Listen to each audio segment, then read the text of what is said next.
Avtomobilə qoruyucu örtük vurulmasının əsas məqsədi maşınların orijinal boyasını qorumaq və kosmetik zədələrdən müdafiə etməkdir. Məsələn, yolda gedərkən daş, qum, ağacların budağı avtomobilin boyasına zərər və görünüşünü korlaya bilər. Bəs örtüyün vurulma prosesi necə həyata keçirilir? Bu kırılan vurmaqdan ötəri mən ətrafında detalları, misal üçün kapotdur, qapıdır, buferdir, bunları yuyuram ki, bizim qanadımıza, kırılamıza buradan qum, toz, hər hansı bir pişinka düşməsin. Biz hal-hazırda qoruyucu plyonkanın tətbiqinə başlayırıq.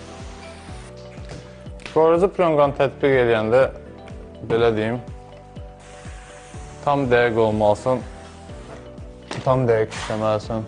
Plyonkanın tətbiqindən sonra içəri qatlamaqdan ötürü plyonkanı başlayırıq kəsməyə. Fikir verin, yan yabralar hamısı sökülüb ki, plyonka tam olaraq içəri qatlansın.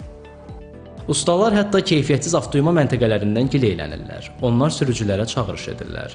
Bu dəqiqə bazarda moykalar çoxdur. İnsanlar üstünlər hər biri o 50 qəpik moykalar var ki, onlara və yaxud keyfiyyətsiz məhəllə arası moykalara. Orada istifadə olunan şampunların pH dəyərləri yüksək olur. pH dəyəri yüksək şampun avtomobilin birbaşa laqqatına zərər yetirir. Hansı ki, köhnə nəsil avtomobillərdə 120, 130, 140 mikron verdiyi laqqatı, yeni avtomobillərdə 85, 75, 90 mikron aralığında dəyişir. Həmin bu laqqatını qorumaq üçün də biz avtomobilə PPF qoruyucu plyonka tətbiq etməliyik. Hansı ki, bu avtomobili yüngül yol nəqliyyat hadisələrindən qoruyur və moykalarda, əsasən keyfiyyətsiz moykalarda avtomobilə yetirilə biləcək zədələrdən qoruyur avtomobili. Qoruyucu örtüyün keyfiyyətli və yaxud keyfiyyətsiz olduğunu müəyyənləşdirmək sürücülər üçün vacibdir. Burada diqqət ediləsi əsas məqamlardan biri də markadır. Mütəxəssislər bildirirlər ki, keyfiyyətli qoruyucu örtüklər 190-210 mikron qalınlığında olur. Keyfiyyətli plyonkalar məşhur firmalar olur ki, hansı ki, əsasda olaraq Amerikan firmalarıdır. O firmalarını, yəni sertifikat olunmuş bir şirkətlər də Azərbaycanda fəaliyyətlərini göstərirlər.